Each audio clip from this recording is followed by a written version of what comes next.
pues, y es ahí donde se forman los ácidos, productos de estos óxidos, y luego van a buscar precipitarse al suelo con la formación de las lluvias.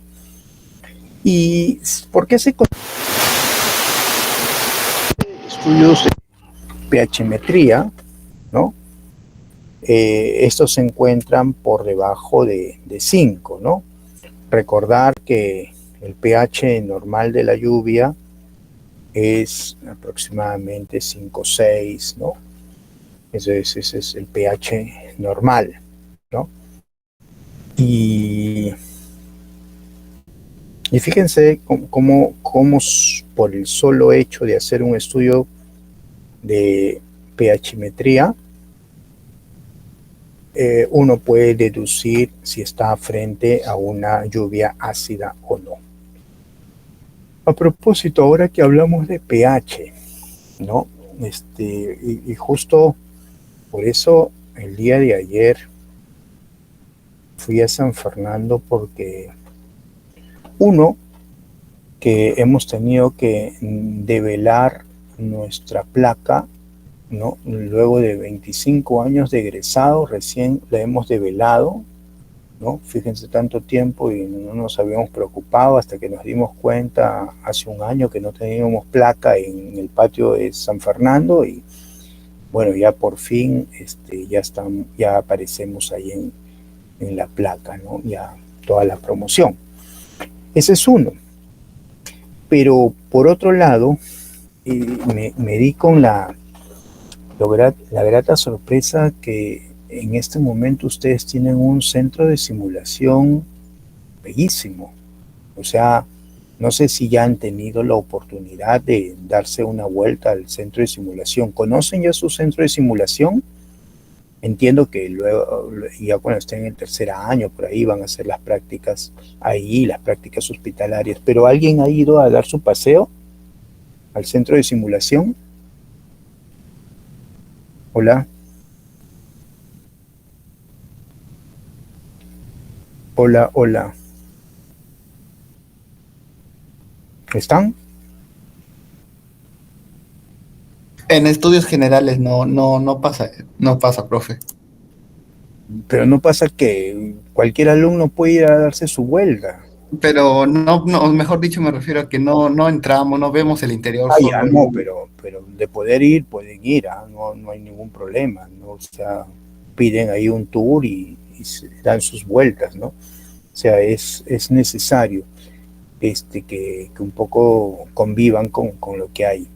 Y les digo, fue muy grato porque son situaciones que, que nosotros no tuvimos en cuanto a nuestra formación. Ahora hay la posibilidad que ustedes practiquen con simuladores y luego tienten a evaluar pacientes. Nosotros nos íbamos de frente a ver pacientes, ¿no? Y, y qué tiene eso que ver con nuestra promoción, porque justo mi promoción ha donado un tórax para lo que es evaluación cardiovascular y pulmonar. Ya esa donación debe estar llegando en unas 2 o 3 semanas, y esa donación les va a servir a ustedes, ya, porque ustedes prácticamente van a inaugurar ello, porque ya cuando entren a su tercer año, ¿no? Y no solo eso, nos alcanzó la plata como promoción también para poder donar análisis de pHmetría, ¿ya? O sea, ustedes cuando roten ahí van a tener un analizador de pHmetría, van a simular retirar sangre a alguien, y luego eso van a poder evaluar el pH y otras características, y eso antes de sus prácticas hospitalarias, ¿no? Entonces, por eso que recordaba estas dos donaciones que hemos hecho, ¿no? Es más, aparecemos ya ahora en el mural, mi promoción aparece en el mural como donantes, ¿no? Como donantes para este centro de simulación, y en los cuales ustedes van a gozar de esos beneficios, ¿no? En buena hora. Bien, los efectos que lleva consigo esta lluvia ácida, pues son diversos: corrosión de estructuras metálicas, daño de superficies, degradación de objetos de nylon, por ejemplo. También esta lluvia ácida impacta sobre los ecosistemas acuáticos, ¿no? Como lagos, ríos ácidos. Y tiene también repercusiones sobre la salud humana directa. ¿Por qué? Porque este dióxido de azufre puede actuar como un irritante de vías respiratorias, y también los óxidos de nitrógeno pueden disminuir la defensa local pulmonar, ¿ya? O sea, fíjense, una acción es por irritación y otra acción es por generar afectación de la inmunidad pulmonar, ¿no? Y esto trae, pues, como consecuencia, pues, los riesgos de problemas de neumonías, entre otros, ¿no? Entonces, hay una afectación, hay diversas afectaciones por la presencia de las lluvias ácidas. En el caso de otras formas de contaminantes, por ejemplo, es a partir del ácido sulfuroso, ¿no? Y el ácido sulfuroso al final, ¿no? Se va a disolver, va a formar óxido de azufre en agua, y producto de ello la formación de ácido sulfúrico. Otra de las cosas que son preocupantes también es la formación de ozono, ¿no? Que se obtiene, pues, a través del oxígeno molecular y un átomo de oxígeno más. Y este proceso ocurre directamente a nivel estratosférico, ¿no? En la estratosfera, ¿no? Y es fundamental para la formación de capa de ozono, ¿no? O sea, ¿cómo formamos capa de ozono? En función a esta combinación química. Y que, como sabemos, esta capa de ozono, pues, va a seguir un fin de velar por la protección frente a lo que son las radiaciones ultravioletas. Hay también contaminantes a nivel del agua, diversos contaminantes a nivel del agua, participación de agentes físicos, químicos, biológicos, por supuesto, los biológicos marcados por bacterias, diversos pequeños microorganismos que tienen su hábitat en el agua, y esto, pues, puede generar alteraciones en cuanto a la calidad de la misma y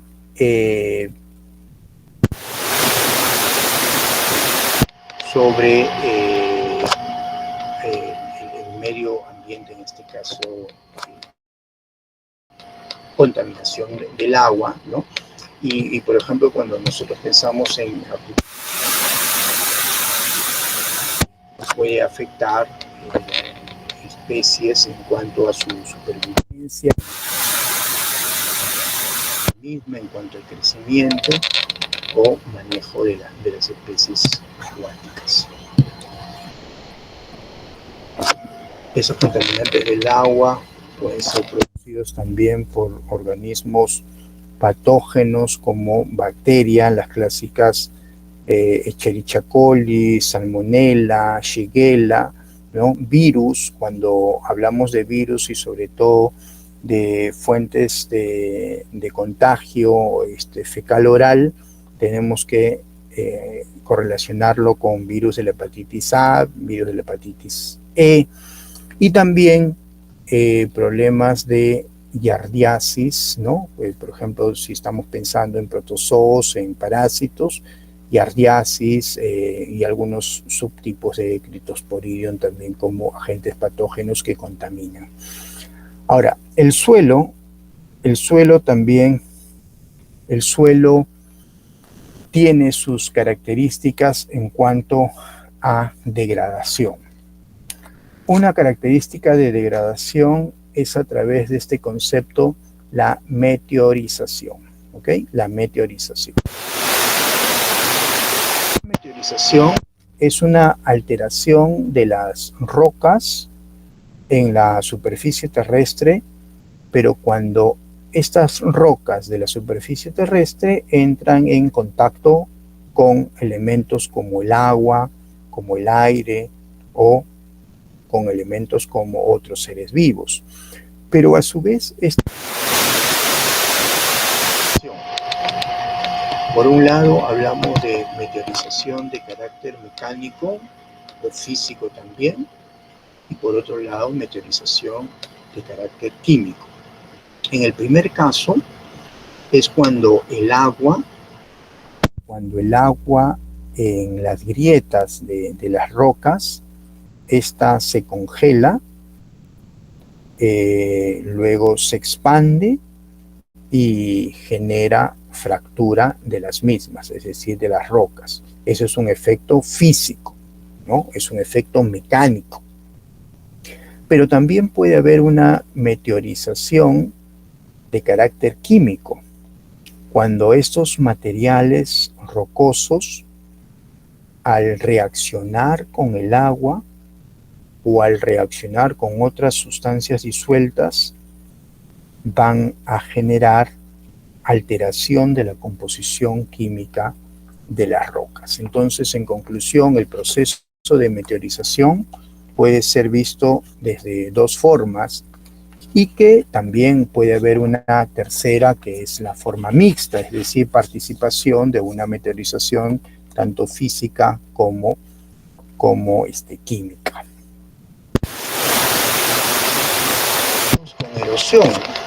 Erosión viene a ser desgaste, erosión es fragmentación de materiales de la superficie terrestre, por agentes como el agua, por agentes como el viento, ¿no? O sea, los materiales de superficie terrestre pueden afectarse también por viento y por lo tanto generar erosión, ¿no?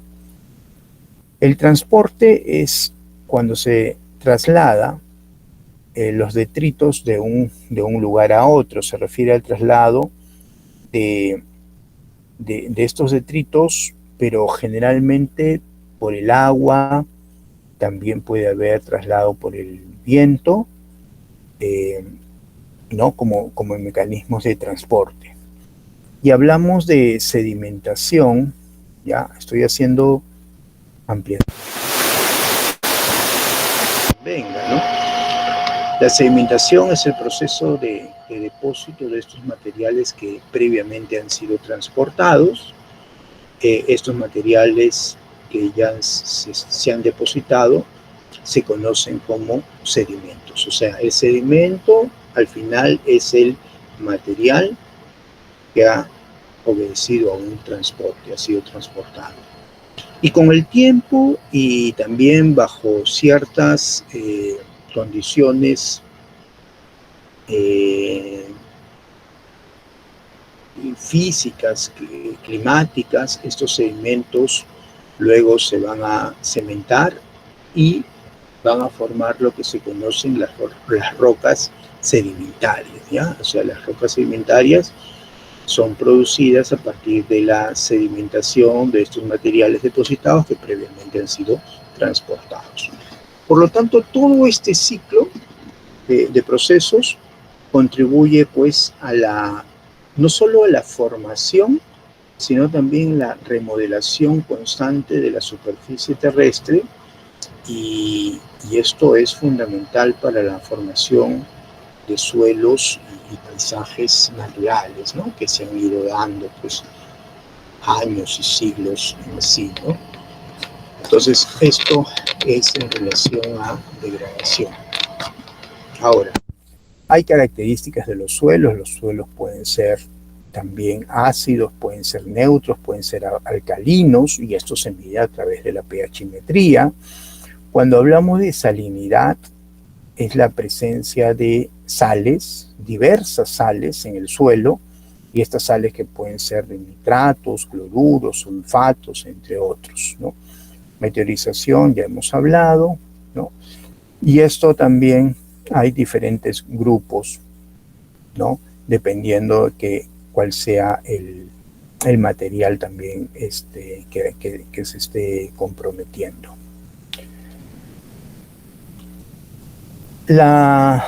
¿Qué incluye cuando hablamos de contaminación del suelo?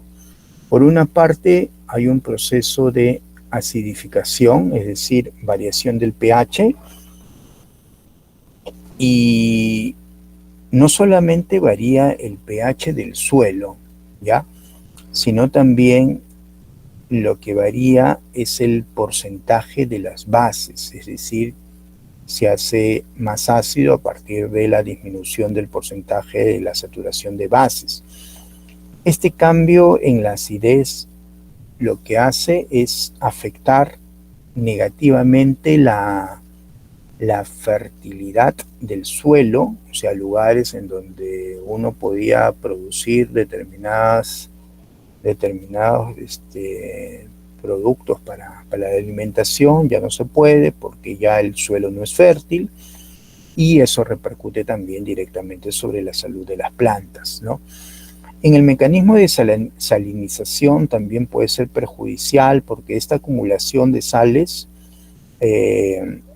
por ejemplo, como resultado de un proceso de irrigación inadecuada o producto del uso excesivo, por ejemplo, que muchas veces hay de las aguas subterráneas, esto puede generar degradación del suelo, afectación negativa del crecimiento de las plantas, ¿no? Entonces, por ejemplo, pues la base que pueda tener un ingeniero agrónomo tiene hoy en día que tener esta visión también proambiental, ¿no? Y tiene que internalizar estos procesos de riesgos de acidificación o riesgo de salinización.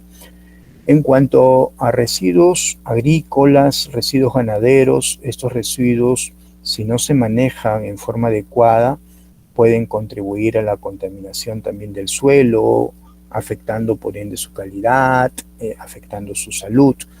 La afectación directa a partir de plaguicidas también en sus diversas formas, ¿no? Los herbicidas, insecticidas, fungicidas, es el uso excesivo del mismo o el uso, por otra parte, inadecuado de los mismos, puede llevar pues a la contaminación del suelo y por ende afectar tanto vida silvestre como directamente la salud humana, ¿no?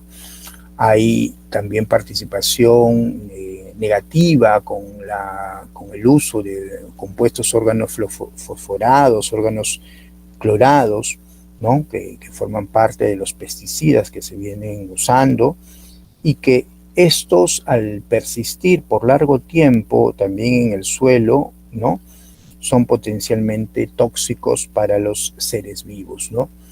Entonces imagínense pues las concentraciones que podamos estar consumiendo de algún órgano clorado o órgano fosforado a partir de cuando ingerimos nuestra papa, nuestro choclo, nuestras zanahorias, entre otros, ¿no? Igual riesgo es con los metales inorgánicos, sobre todo tomar en cuenta los metales pesados, ¿no? Bien, estos contaminantes del suelo, pues, afianzar el riesgo y el impacto en la salud humana, ¿no? Desde daños neurológicos, problemas oncológicos, problemas hepáticos, entre otros. Cuando hablamos de interacción del medio ambiente y los contaminantes, acá tenemos que centrarnos en estas dos variables. Cuando hablamos de esta interacción, por un lado, biodisponibilidad, pero por otro lado, el tema de surfactante. Biodisponibilidad se relaciona con la cantidad de compuestos químicos, ¿no? Como dice ahí el gráfico, la cantidad de compuestos químicos presentes, que los mismos están disponibles para la absorción por parte de uno o varios organismos. Y esta biodisponibilidad está condicionada por factores como el tiempo y el espacio, ¿no? O sea, estos factores, tiempo, espacio, repercuten sobre el aspecto de biodisponibilidad. En el caso del surfactante, son compuestos que incrementan la biodisponibilidad de los contaminantes y mejoran la penetración de tratamientos agroquímicos.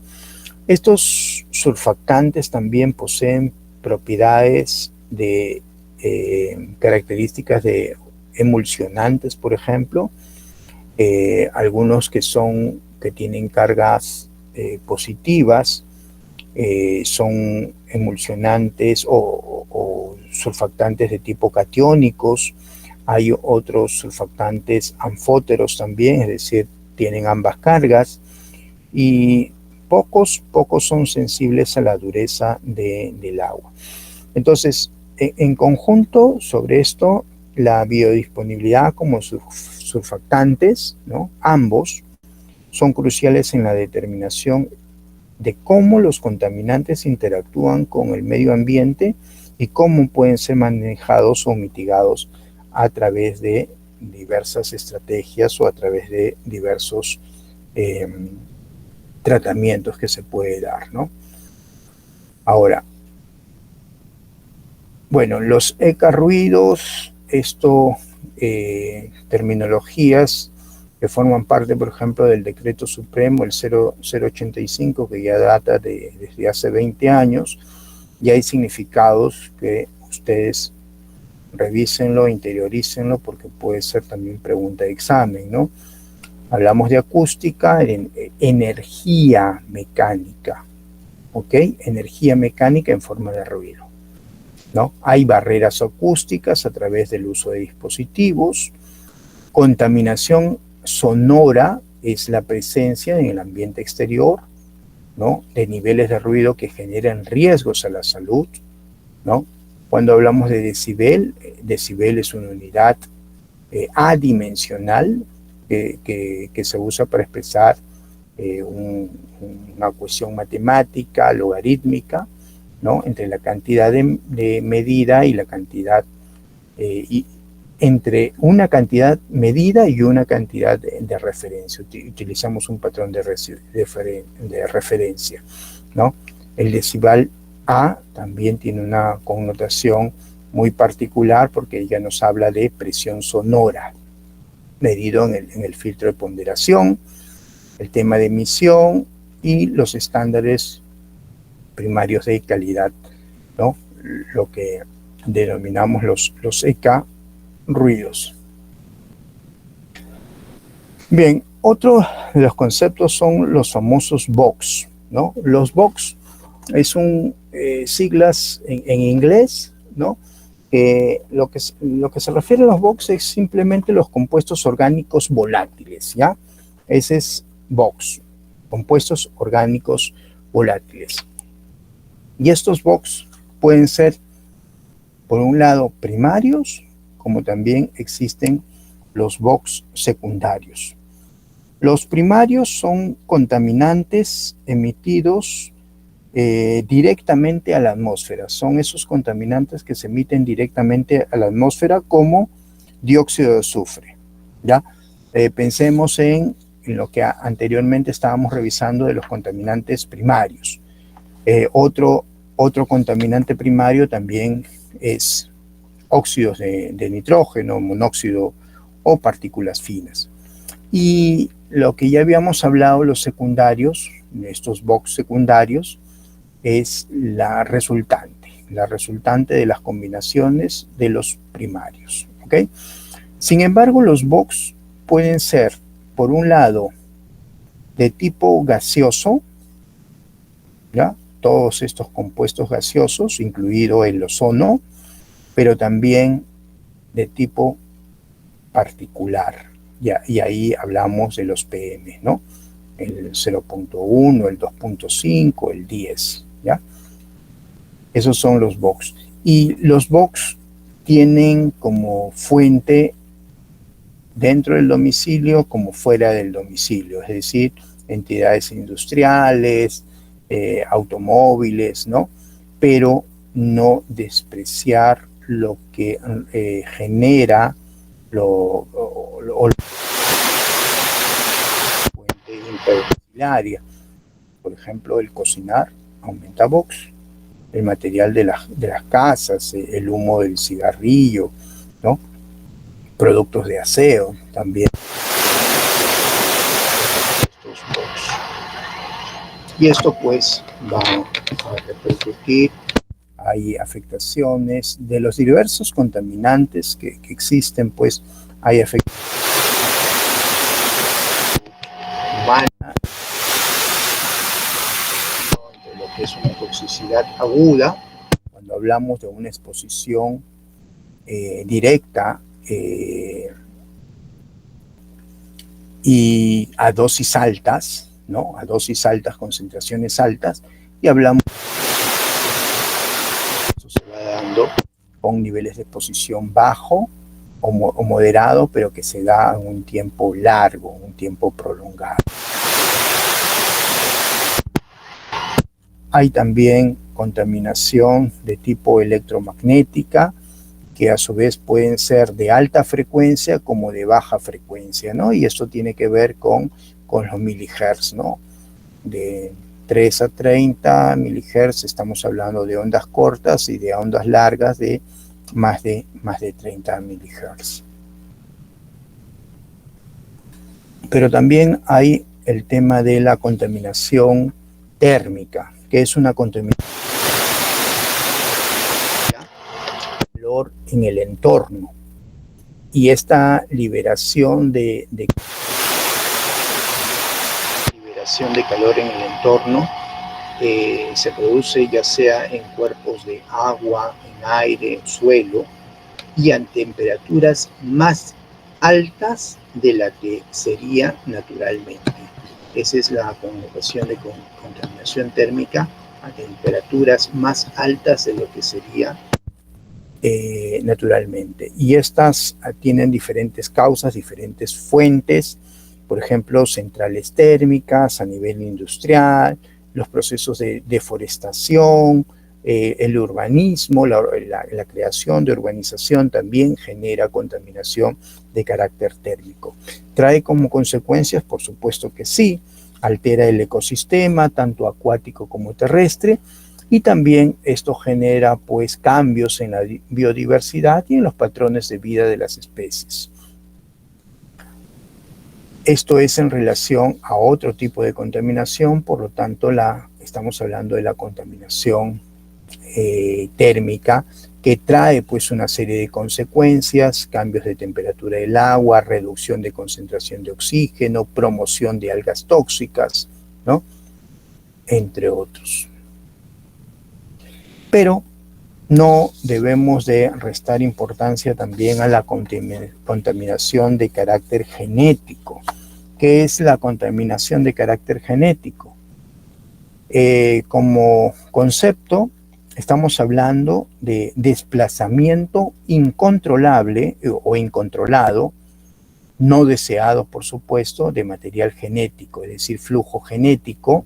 Acuérdense de este término, flujo genético, de organismos genéticamente modificados, es decir, los famosos GM, organismos. ¿A quiénes? A poblaciones silvestres. Por ejemplo, cuando hablamos de ingeniería genética, estamos haciendo una descripción en cómo un proceso de laboratorio utilizado va a alterar la composición de un determinado, ¿composición de qué? Del ADN de un determinado organismo. Y hay diversos ejemplos o tipos de contaminación que podemos citar. Una polinización de tipo directa, ¿ya? El uno es la directa. Una polinización de tipo cruzado, de contaminación genética, puede llevar también a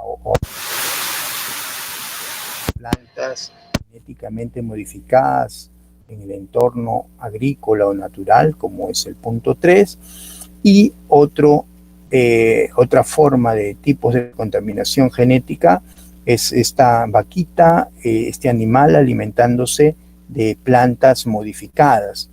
Es decir, se destaca el posible impacto que van a tener estos animalitos que se alimentan de plantas genéticamente modificadas, sugiriendo que esto podría alterar su organización genética. Sin embargo, a la fecha hay que ser prudentes en mencionar que hay todavía falta investigación para que podamos generar conclusiones firmes en relación a qué tanto se vienen afectando los seres vivos a partir del consumo, por ejemplo, de alimentos genéticamente modificados. Hay voces a favor, como hay voces en contra también. Bueno, y esto trae consigo un sinnúmero también de efectos: pérdidas en la biodiversidad, resistencia a plagas y por ende al riesgo de algunas enfermedades, riesgos en conjunto de la salud y también situaciones de esterilidad que se han encontrado, no tanto como una relación causa-efecto, pero sí por lo menos alguna investigación correlacional o relacional entre la misma, ¿ya? ¿Podemos contaminarnos lumínicamente? Sí, o sea, la luz ultravioleta también puede generar una serie de afectaciones como pérdida económica, el aumento de residuos contaminantes, ¿no? Nos puede generar fatiga, insomnio, ansiedad, ¿no? Y hay afectación sobre la fauna nocturna también por contaminación lumínica. A nivel alimentario hay diversos tipos de contaminación que va desde la contaminación biológica, química y física, y ahí se citan pues algunos ejemplos. Por ejemplo, en la biológica siempre a tomar en cuenta bacterias, virus, hongos, parásitos. Cuando hablamos de contaminación química, tóxicos, toxinas que se crean tanto en animales como en plantas, la presencia de metales como el mercurio, dioxinas, cadmio, entre otros, y luego lo que ya habíamos estado comentando, la presencia de plaguicidas, contaminantes ganaderos, como parte de contaminación química. Y por supuesto, en lo físico también, tomar en cuenta que esto trae como consecuencia una contaminación física a enfermedades, algunas patologías, ¿no?, específicas, ¿no?, a nivel de dermatológico, por ejemplo, ¿no?, a nivel óseo, ¿no?, y son cosas que tenemos que contemplar también por efecto de contaminación física. Consecuencias, bueno, dependiendo cuál sea la fuente, ¿no? Si estamos hablando de procesos infecciosos, los bacillus, el botulismo, el hepatitis A, intoxicaciones por alimentos que estén contaminados, por ejemplo, por estafilococo aureus, ¿no?, las toxinas de estafilococo, ¿no? Y no olvidemos también las especies de vibrio, ¿no?, que causan la vibriosis, ¿no?, dentro de ellos vibrio cólera. Bueno, las mejores formas de prevenir es el lavado de los alimentos, los utensilios, elegir también correctamente los alimentos que vamos a consumir. Hay diferentes impactos a nivel de todo el tema ecológico que involucra desde cambios climáticos, que se viene cada vez agotando más la capa de ozono, la presencia de materiales particulados, el tema de acidificación, no solamente en lluvia, sino en suelos, en agua. Entonces son aspectos que van a repercutir negativamente sobre las especies o sobre la biodiversidad en un determinado sector, ¿no? Cada vez hay mayor consumo de agua y cada vez hay más déficit en cuanto a la adquisición del mismo. Los espacios, los suelos son también hoy en día más direccionados a urbanizaciones, a viviendas, a crecimiento urbanístico, ¿no? Pero muchas veces no llegaba con aspectos de protección ecológica. Por ello que necesitamos gestionar, es decir, necesitamos tener parámetros de proyección, de planeamiento, y cuando hablamos de gestión ambiental nos estamos refiriendo a procesos, y estos procesos tienen que ser dinámicos, cambiantes, permanentes, continuos, con el fin de cumplir objetivos. Por un lado, evaluar qué tan efectivos y qué tan eficaces son estos planes que nosotros estamos proporcionar, cómo llevar, cuántos indicadores, cuántos sistemas de evaluación, cómo lo vamos a hacer, identificar estrategias preventivas o correctivas. Necesitamos modificar también el comportamiento de los agentes productivos y consumidores, y dentro de ello principalmente pues, la especie humana, ¿no? Tenemos que ser conscientes respecto al rol preponderante que tenemos hoy en día en el aspecto, porque somos los actores principales dentro de todo esto. Hay instrumentos de gestión ambiental que le hemos estado plazas, estos instrumentos que son obligaciones y responsabilidades que tienes que cumplir, y los famosos IGA, ¿no? Son los instrumentos de gestión ambiental que van desde estos formatos de la declaración de impacto ambiental, los estudios de impacto ambiental, los informes técnicos sustentatorios, ¿no? Entre los diversos declaraciones de programas que forman parte de la gestión ambiental. Por un lado, estos sistemas de gestión ambiental, por un lado, se obtienen a partir de relaciones directas. ¿Qué quiere decir una relación directa? Es decir, hay una norma, hay una ley que dice que eso es lo que tenemos que hacer en materia de gestión ambiental.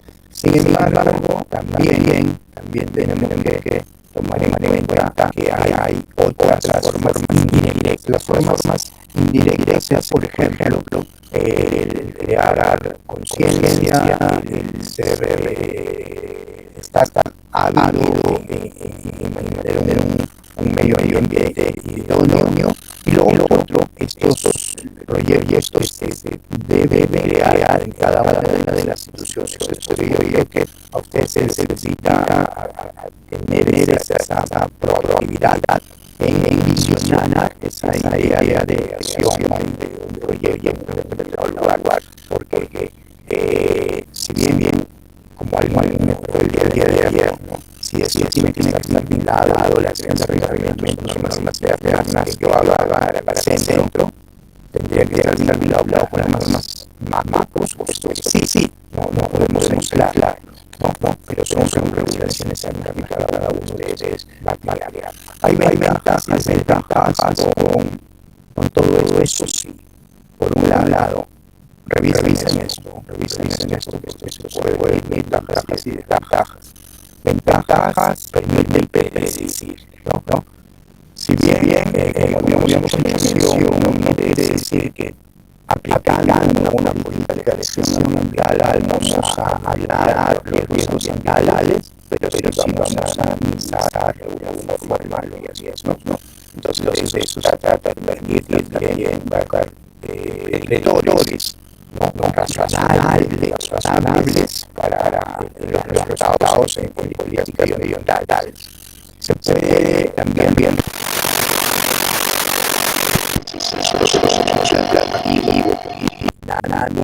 entonces y lo primemos. Entonces los órganos de fiscalización van a tener mayor grado de flexibilidad. Pero sin embargo, hay voces críticas respecto a estos planes de gestión, principalmente tienen que ver en la económica, porque genera gastos, ¿no?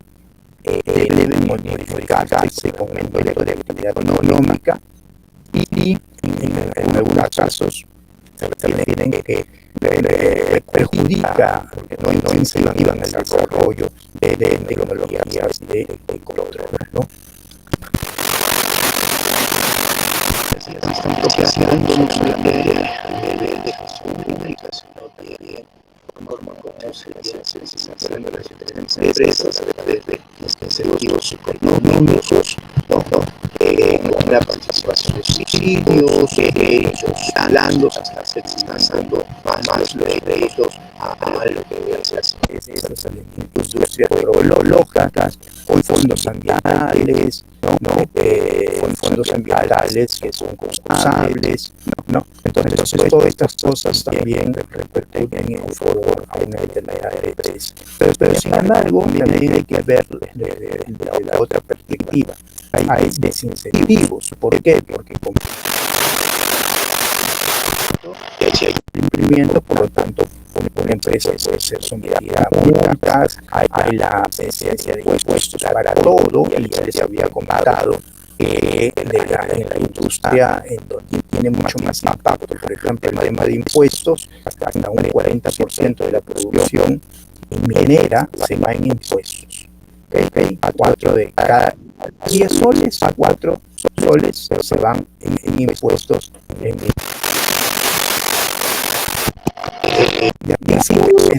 Eso genera desincentivos, ¿no? Los instrumentos que nos ayudan para proteger el medio ambiente y sobre todo el manejo de los recursos naturales pasan desde derechos de propiedad, pasan por el tema de instrumentos de fiscalización, es decir, cuando hablamos de fiscalización estamos hablando directamente de los impuestos que están inmersos en esta materia ambiental, pero también es la forma o la búsqueda de creación de mercado, la competitividad entre las diversas empresas, pero no olvidemos esto, de que de alguna manera sí, no de alguna manera sí se ve repercutido o impactado el aspecto de sistemas de responsabilidad, ¿no? Estas pueden ser en materia legal, responsabilidad penal, pero también sanciones administrativas en las cuales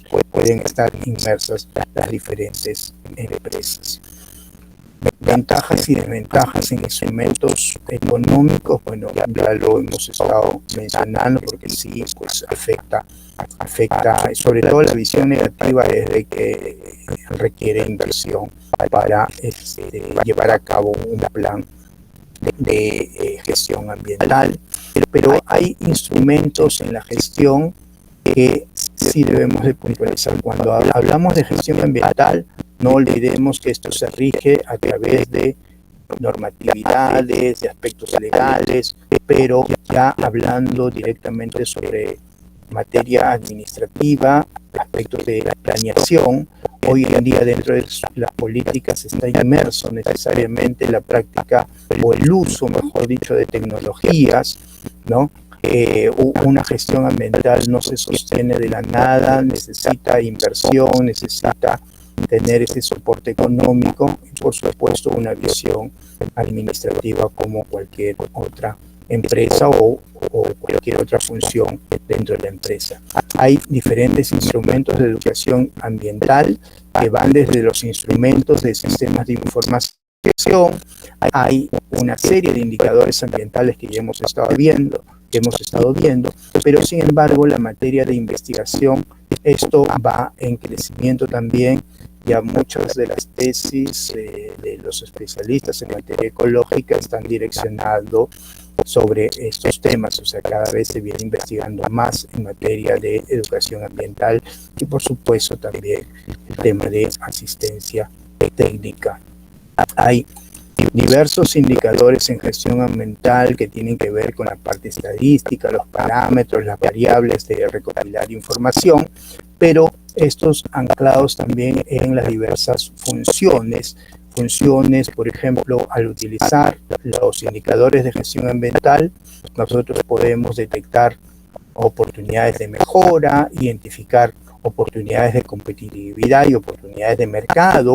Yo les hablaba la otra vez sobre las tendencias y hoy en día estamos inmersos en un mundo de tendencia proecológica y ahí puede ser una oportunidad también de mercado y generar un valor agregado, ¿no? En función a cualquiera de las industrias en las cuales uno se desarrolle, pero siempre darle ese nexo con materia medioambiental, evaluar este impacto de medioambiental a la empresa, metas a seguir, el cumplimiento también de metas o objetivos que persigue cada una de las industrias, que más allá del fin del lucro tiene que tener también esa visión de sostenibilidad en el futuro, ¿no? Entonces, y lo que habíamos hecho mención también en clases anteriores era de que esto está consignado también con certificaciones internacionales, las exigencias de las famosas certificadoras, los famosos ISO, y cuando hablamos en materia ambiental no nos olvidemos de este ISO 14001. Entonces hay un sinnúmero de indicadores de gestión ambiental, ¿no? Que lo utilizamos como una variable de simplemente decir si las cosas se están haciendo correcto o incorrectamente, y recuerden que un proyecto o un planeamiento se gira en función al dinamismo. Si se está haciendo algo incorrecto, se modifica y se cambia el objetivo que estábamos planteando inicialmente, ¿no? Hay diversas características de los indicadores ambientales, pero siempre estos indicadores ambientales tienen que guardar relación de relevancia, no puede ser cualquier indicador. Necesitamos que estos indicadores realmente sean relevantes, que sean pertinentes, que sean oportunos, que se comprendan, que se entiendan en un lenguaje claro, que tengan que ser realizables y que tengan que estar limitados en números. Y eso es...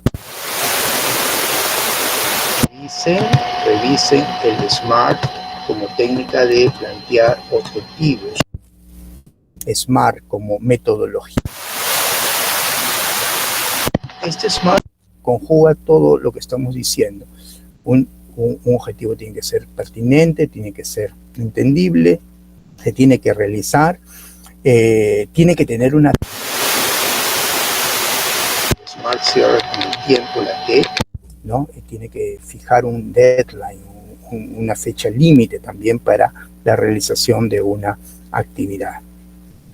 Los indicadores que se usan para la toma de decisiones tienen que ser científicamente válidos, ¿no? O sea, tienen que ser analizados desde una visión rigurosa, estadística, analítica. Ahí mucho les he hablado sobre la ciencia de los datos y la importancia respecto a ello.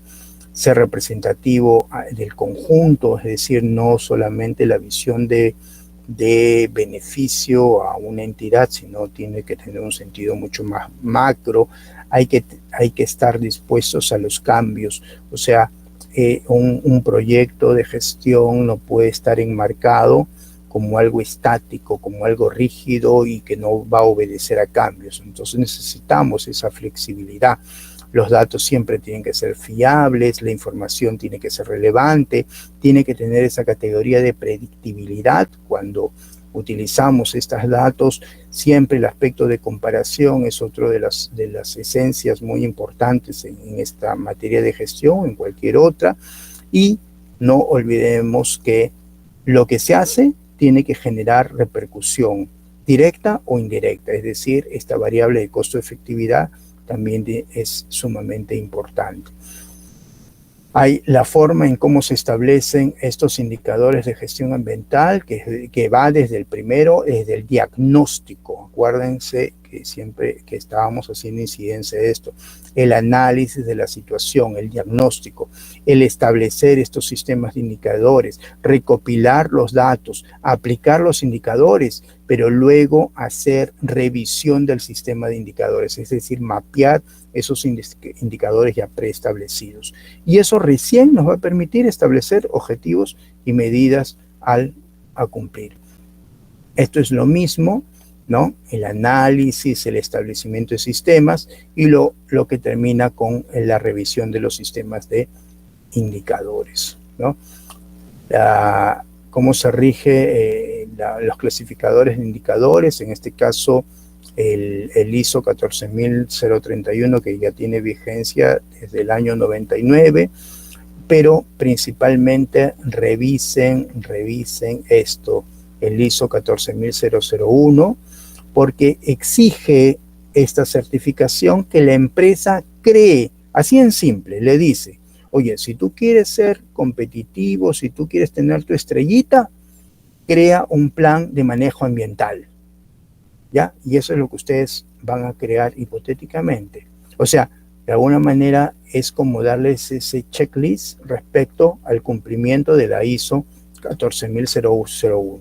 Pero que incluya esto, pues, objetivos y metas ambientales, políticas, procedimientos, el cómo se va a hacer, cuál es el paso a seguir, las responsabilidades definidas, quién es el encargado, va a haber un gerente o existe un gerente, y si no existe, de repente el director del hospital va a hacer las veces de el responsable. Eso es lo que ustedes nos tienen que comentar.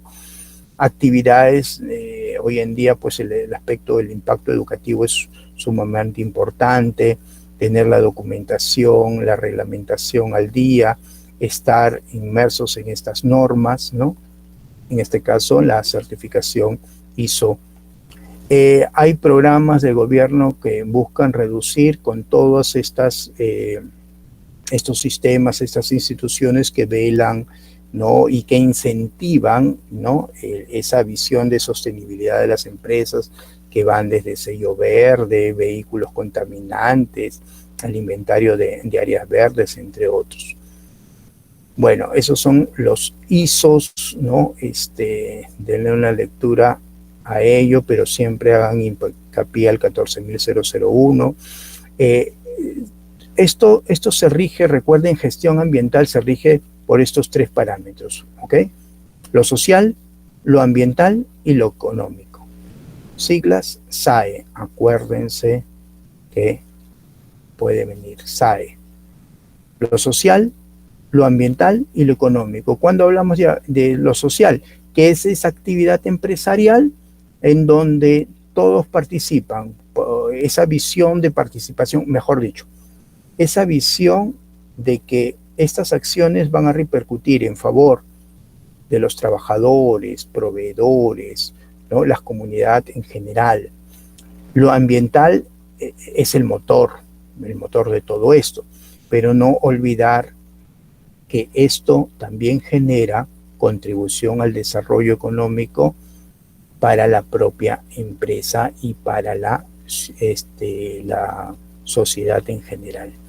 Actores para implementar la Agenda 2030, pues desde gobiernos regionales, el rol de la academia, las universidades, el sector privado, la participación de Congreso con sus normas y todo ello, el periodismo, los partidos políticos, entre otros. Revisen sobre todo los encabezados de los objetivos. Acuérdense el objetivo 1 que busca poner fin a la pobreza, ¿no?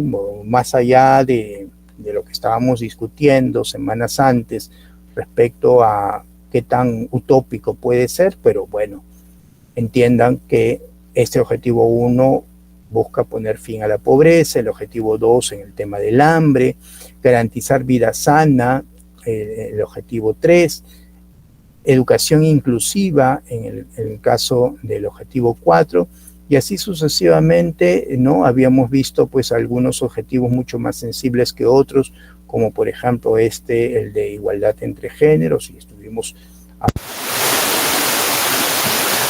no olvidarnos también gestión disponible, igual como lo contempla el objetivo 6, energía asequible, fiable, objetivo 7, promover un crecimiento económico de tipo sostenido, ¿no? que enmarca el objetivo 8, infraestructura, construcción, objetivo 9, desigualdad entre países, o sea, se busca una mayor igualdad entre los diversos países, lograr que los ciudadanos y los asentamientos humanos también sean inclusivos, garantizar modalidades de consumo, pero sobre todo de carácter sostenible, y así sucesivamente, y terminamos pues con el objetivo 17, que es el de fortalecer los medios de implementación con la búsqueda de la alianza. Recuerdan que aún la visión, insisto, también utópica de esta Agenda 2030 es en función a crear un clima de desarrollo sostenible común, ¿no? Con la participación de todos los países, todos los ciudadanos, para llegar a las metas correspondientes. Y sobre lo último, riqueza natural, no olvidarnos que gran parte de la población aún, no la mayor proporción, pero aún estamos hablando de cerca de más de 2 millones de familias rurales viven, ¿no? A partir de lo que proviene de la agricultura familiar. Y este otro dato también sumamente importante, los recursos genéticos nativos vitales para la seguridad representan más del 65% de la agricultura depende de ellos. ¿De qué? De los recursos nativos. Bien. Ahora, ¿me escuchan? Hola, hola. Sí, profesor. Ya, escuchen, yo tengo preguntas tipo, ya que quiero compartir con ustedes, pero ¿les parece? Nos damos unos 10 minutos. Quiero traerme mi café porque si no, no voy a... Me imagino que las preguntas tipo van a demorar unos 35 minutos. Quiero compartir con ustedes este tema que igual se lo voy a pasar a las delegadas para que ustedes le dan una revisión, pero ahora hay que hacerlo en conjunto, ¿ya? Entonces unos 10 minutos, por favor. Ya relájense mientras traigo mi café también. Está claro, ¿no? No se vayan a ir, ¿ah? Bueno, es facultativo. Si gustan, avancen. Porque al final puede venir de acá. ¿Ya? Listo, 10 minutos.